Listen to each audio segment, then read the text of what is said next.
Waktunya Kompas Bisnis, Saudara. Menteri Keuangan Purbaya Yudisadewa buka suara soal pencairan jaminan hari tua BPJS Ketenagakerjaan yang dikenakan pajak 5%. Soal pencairan JHT yang dikenakan pajak 5%, Purbaya bilang akan mengecek pengenaan pajak itu dengan Dirjen Pajak Kementerian Keuangan. Sebelumnya ramai jadi perbincangan soal pemotongan uang jaminan hari tua yang dianggap memberatkan pekerja. Protes juga datang dari Asosiasi Serikat Pekerja Seluruh Indonesia yang menolak pajak JHT.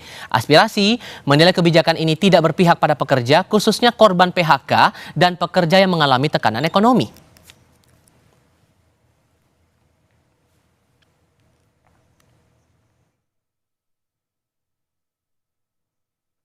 Soal pencairan JHT itu dikenakan pajak, Pak. Ya, Pak. Kira-kira ada komentarnya nggak, Pak? Siapa? Yang pencairan uang JHT, jaminan hari tua, itu kan dikenakan pajak kabarnya, Pak. Mungkin ada komentar, Pak, soal itu? Nanti saya cek lagi dengan Dirjen Pajak yang sudah. Oh, sejauh ini belum ada koordinasi juga berarti ya, Pak? Hati-hati ya, Mas Mbak. Izin cek lagi. Hati-hati. Oke. Makasih, Pak. Kita intip aturannya. Ketentuan pemotongan PPh pasal 21 atas JHT yang dibayarkan sekaligus diatur dalam Peraturan Pemerintah Nomor 68 Tahun 2009 tentang tarif pajak penghasilan pasal 21 atas penghasilan berupa uang pesangon, uang manfaat pensiun, tunjangan hari tua dan jaminan hari tua yang dibayarkan sekaligus. Hal ini juga diatur dalam Peraturan Menteri Keuangan Nomor 16 Tahun 2010 tentang tata cara pemotongan pajak penghasilan pasal 21 atas penghasilan berupa uang pesangon, uang manfaat pensiun, tunjangan hari tua, dan jaminan hari tua yang dibayarkan sekaligus.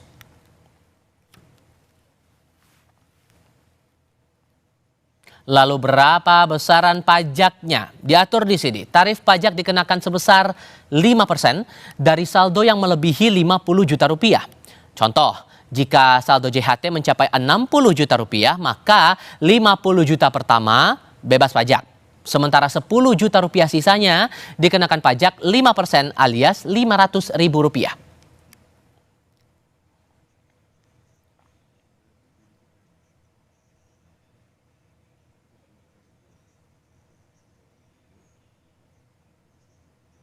Nah, selain itu, peserta yang pernah mencairkan JHT sebagian juga perlu memperhatikan waktu pencairan berikutnya. Jika sisa saldo dicairkan setelah jeda lebih dari 2 tahun, maka pencairan lanjutan dapat dikenakan tarif pajak progresif. Aturan tertuang dalam Peraturan Pemerintah Nomor 68 Tahun 2009 pada pasal 6 ayat 1 bunyinya begini. Apabila terdapat bagian penghasilan yang dibayarkan pada tahun ketiga dan tahun berikutnya, maka pemotongan PPh pasal 21 dilakukan dengan menerapkan tarif pasal 17 ayat 1 huruf A Undang-Undang PPh alias tarif progresif atas jumlah bruto seluruh penghasilan yang tertuang atau terutang atau dibayarkan pada pegawai pada masing-masing tahun kalender yang bersangkutan.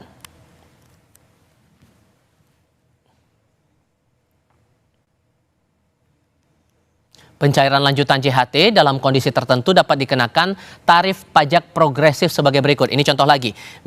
Nominal sampai 60 juta rupiah dikenakan pajak 5%. Kemudian di atas 60 juta sampai 250 juta rupiah dipajaki 15%. Kemudian di atas 250 juta sampai 500 juta dikenakan tarif pajak 25%. Di atas 500 juta sampai 5 miliar pajaknya 30%. Dan JHT di atas 5 miliar rupiah dikenakan pajak 35%.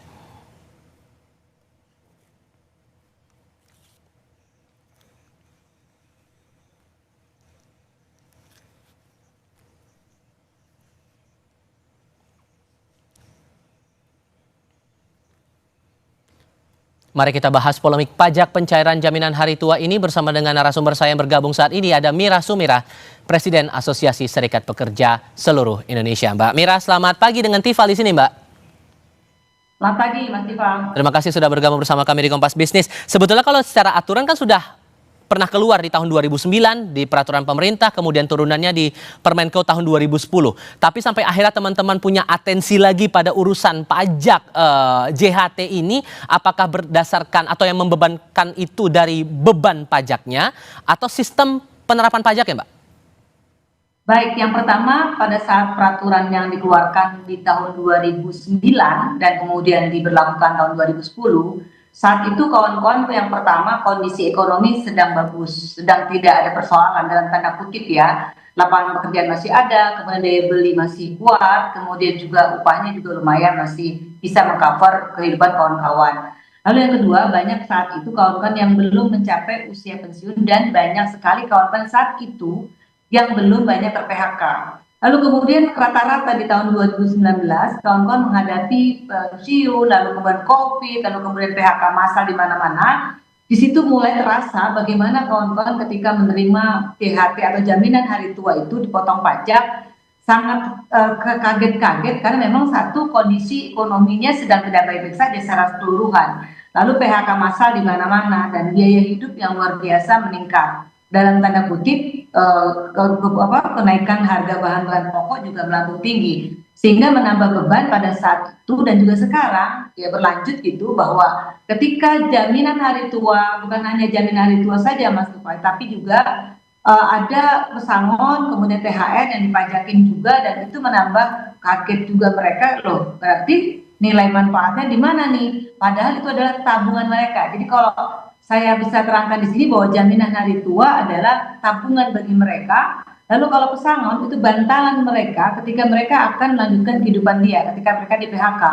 Nah kalau THR itu untuk membiayai kehidupan dia pada saat untuk anak-anak pendidikan. Jadi artinya ketika semuanya itu dipotong pajak maka manfaatnya nilai manfaatnya itu berkurang gitu loh. Itu yang kemudian mereka sekarang dalam tanda kutip protes dan kami juga dari Asosiasi Serikat Pekerja Indonesia melakukan ya keberatan dan protes untuk jangan dipajakin gitu Mas.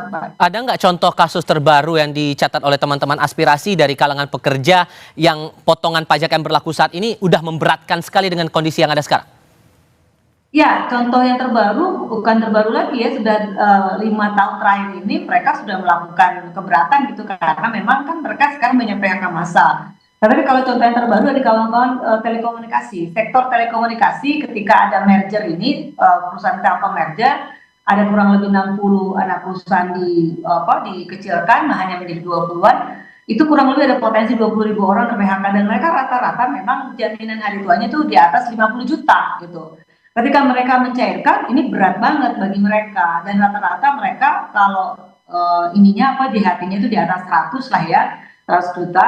Itu mereka potongannya sangat-sangat besar dan ini kemudian gayung bersambut ketika ada viral di media sosial gitu mereka menyampaikan kepada saya bahwa Bu tolong disuarakan juga ini kami keberatan gitu Mas. Oke. Apa yang dikhawatirkan teman-teman kalau penerapan pajak ini tetap dilanjutkan? Karena begini Mbak, saya mencermati juga pernyataan dari Menteri Keuangan yang bilang terlepas bahwa ini akan dicek lagi, masih akan dikoordinasikan lagi dengan Dirjen Pajak, tapi ia memastikan bahwa asas keadilan juga perlu diterapkan agar jangan sampai relaksasi yang diinginkan itu malah menguntungkan mereka yang bergaji besar.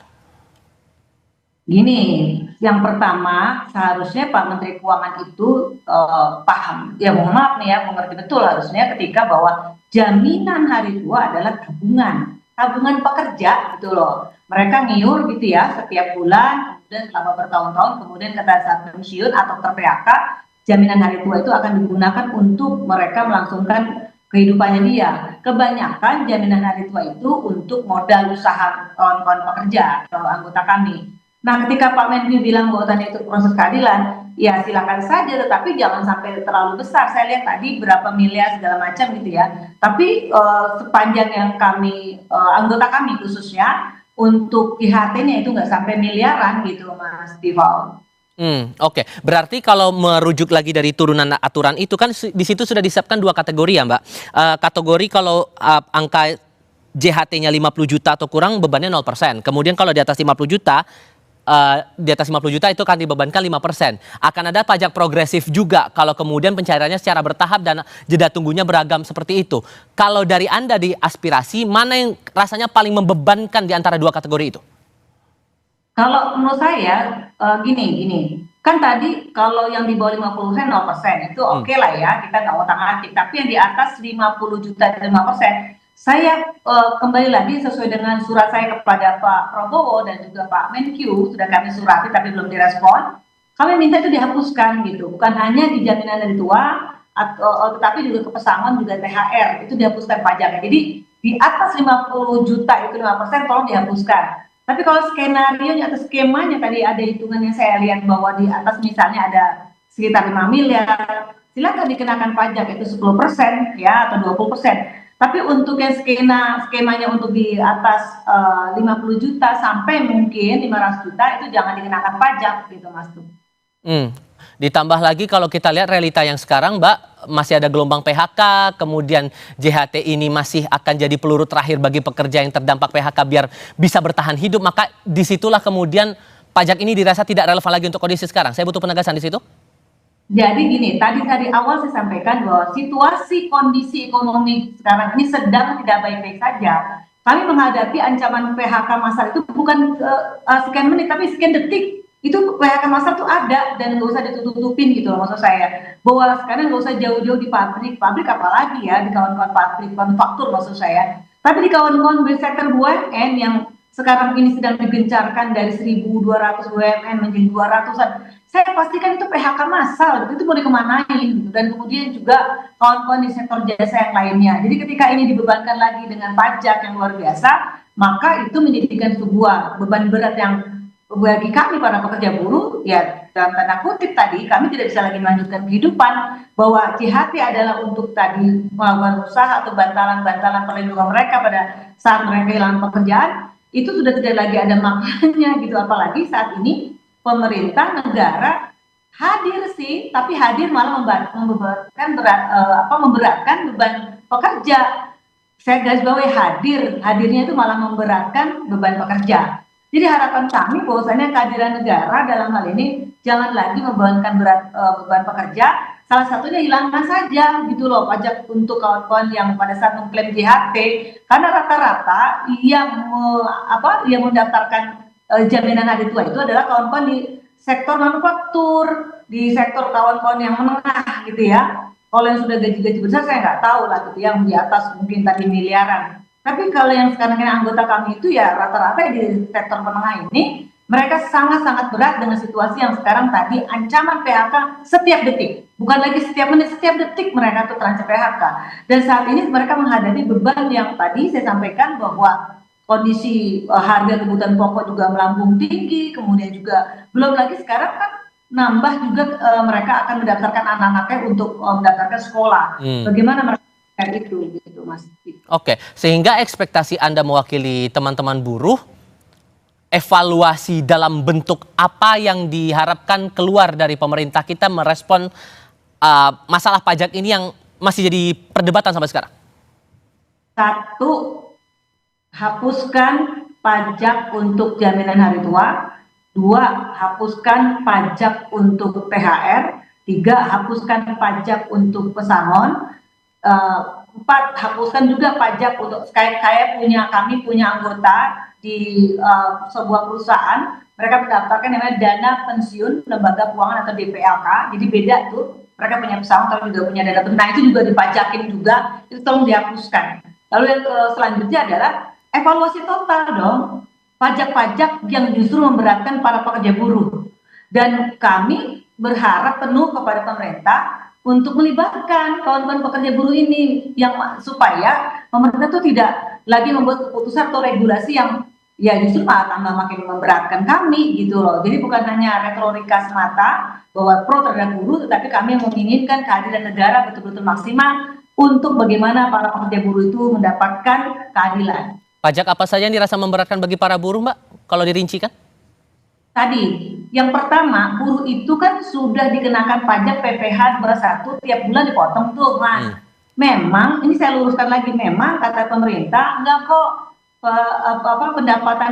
pendapatan yang tidak kena pajak itu di bawah 10 juta. Itu hanya sektor tertentu, saya jelaskan, itu hanya sektor garment. Dan sektor-sektor yang lain tetap kena pajak gitu loh. Jadi kami sudah dipotong pajak PPh 21, lalu pajak THR, pajak pesangon, pajak dana pensiun lembaga keuangan, pajak jaminan hari tua, pajak ketika kami membeli konsumsi, membeli kebutuhan pokok, kami dikenakan pajak juga. Ini udah kebanyakan pajak para pekerja buruh gitu loh, Mas. Oke. Kalau kemudian saya berkaca lagi pada asas yang coba diterapkan oleh pemerintah dengan semangat, ya upayakan untuk asas keadilan itu bisa tercapai, Mbak. Apakah perlu juga diatur standar gaji yang dianggap besar rendah yang kemudian bisa dikenakan pajak atau tidak itu perlu diatur lagi nggak? Yang pertama, kalau bicara tentang asas keadilan, janganlah pemerintah itu fokus ngedorong-dorong, mengejar-ngejar gitu ya para pekerja yang jelas-jelas dia udah taat pajak tuh dari awal dia bulanan dia udah bayar pajak gitu ya. Artinya jangan, tolong kejar juga wajib pajak yang orang-orang para konglomerat itu. Sudah sampai sejauh mana pemerintah melakukan itu? Itu yang pertama. Lalu yang kedua, kalau itu udah dikejar ya silahkan. Tadi sampaikan Tifful bahwasannya dievaluasi kembali gaji-gaji yang miliaran-miliaran dulu dong mulainya. Jangan gaji-gaji UMP mainnya, jangan gaji-gaji yang cuma di atas ya misalnya di bawahnya 100 juta, jangan main di situ. Tapi di atas 1 miliar itu boleh Mas Tifful. Kalau cuma mainnya beraninya di gaji-gaji kawan-kawan pekerja UMP, kemudian di ya maaf-maaf aja 50-60 juta ya itu nggak pro terhadap para pekerja itu sih gitu loh. Jadi komitmen pemerintah untuk mengejar para konglomerat yang wajib pajak itu tolong juga dibuktikan kepada rakyat, dibuka seluas-luasnya sudah sampai mana gitu loh wajib pajak itu, yang ngemplang pajak itu. Yang kedua, silakan kalau udah dikejar tadi, silakan dievaluasi, diinventarisir para pekerja yang gajinya di atas 1 miliar misalnya, silakan gitu ya. Tapi jangan mengotak-atik dan mengejar-ngejar para pekerja yang sudah taat pajak gitu ya dalam kehidupannya tiap bulannya itu yang cuma UMP atau juga misalnya di atas 10 juta atau di atas di bawah 100 juta gitu Mas Tifful. Oke, saya terpikir begini, karena ini kan aspirasi sudah disampaikan teman-teman dalam berbagai kesempatan. Ditambah lagi Presiden Partai Buruh, Presiden KSPI yang juga saat ini menjadi penasihat khusus Presiden bidang ketenagakerjaan, Said Iqbal juga menyampaikan hal yang sama. Bahkan saat May Day kemarin pun juga sempat disinggung begitu. Nah, apakah suara teman-teman ini coba disampaikan lagi kepada penasihat khusus Presiden bidang ketenagakerjaan, dan bagaimana respon atau menindaklanjuti dari tuntutan teman-teman ini? Tapi kita bahasnya nanti ya Mbak ya, kita jeda sebentar, pastikan Anda tetap di Kompas Bisnis, saudara.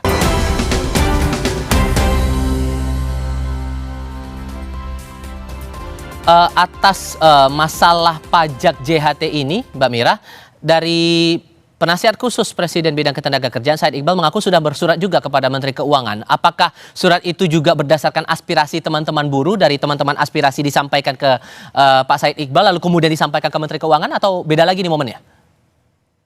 Ya, saya tadi menyampaikan bahwa kami dari Asosiasi Serikat Pekerja Seluruh Indonesia itu menyampaikan suratnya ke Pak Prabowo selaku Presiden Republik Indonesia dan juga kepada Menteri Keuangan Republik Indonesia Pak Purwaya. Kalau kepada Pak Iqbal memang belum kami lakukan, karena saya kira Pak Iqbal kan sudah paham juga ya terkait ini. Jadi Pak Iqbal itu kan dari aktivis serikat pekerja lah, serikat buruh. Jadi saya yakin beliau memahami dan juga pastinya menyampaikan hal ini, saya kira. Tapi sejauh ini sudahkah ada hal-hal yang disampaikan baik itu formal atau informal dari teman-teman aspirasi ke penasihat khusus Presiden bidang ketenagakerjaan? Apakah konteksnya soal pajak itu saja atau ada hal lain yang rasanya perlu didorong di sini? Ya, terus terang secara informal atau formal kami belum menyampaikan, terus terang gitu ya. Karena memang itu akan kami lakukan nanti. Tapi memang masalah pajak ini dulu yang kami sampaikan. Ada banyak hal selain pajak memang akan kami sampaikan, yaitu terkait dengan PHK massal, kemudian juga daya beli yang sangat rendah, karena memang harga kebutuhan pokok juga melambung tinggi, dan juga lapangan pekerjaan yang banyak hal lah gitu untuk kami sampaikan. Tapi itu akan kita agendakan nanti gitu Mas Tifful. Oke. Ekspektasinya teman-teman saat suara ini disampaikan, kemudian pemerintah menyampaikan oke akan dievaluasi, akan dicek lagi aturan mainnya bagaimana. Apakah teman-teman berharap juga dari kalangan buruh ikut terlibat dalam evaluasi itu dan akhirnya mengeluarkan sampai akhirnya keluar aturan baru, atau sampai di mana harusnya? Komitmen Pak Prabowo pada saat May Day lalu gitu ya, kami jelas melihat bahwasannya ada niat yang baik dari beliau untuk mengajak dialog para pekerja buruh. Jadi artinya komitmen Pak Prabowo itu harusnya juga diturunkan kepada para menteri-menteri yang terkait untuk juga membuka ruang-ruang dialog itu. Dan harapan kami untuk khusus masalah pajak ini, harapan kami adalah ada ruang dialog, yaitu Kementerian Keuangan Republik Indonesia mengundang secara resmi kepada perwakilan serikat pekerja serikat buruh terkait dengan perpajakan ini. Seperti apa sih kalau memang ada keinginan gitu bahwasannya tadi ada asas keadilan dong terkait dengan gaji sekian-sekian, ya harusnya dibicarakan, harusnya didialogkan dulu gitu Mas Tufa. Jadi tidak lagi dalam tanda kutip keputusan sendiri seperti yang sudah-sudah. Jadi harapan kami ada dialog, ada audiensi secara resmi gitu, diskusi secara resmi dengan perwakilan serikat pekerja terkait dengan pajak ini bersama pemerintah, dalam hal ini Kementerian Keuangan Republik Indonesia. Dan itu perwakilan langsung harus datang bertemu untuk diskusi langsung begitu ya Bu? Iya.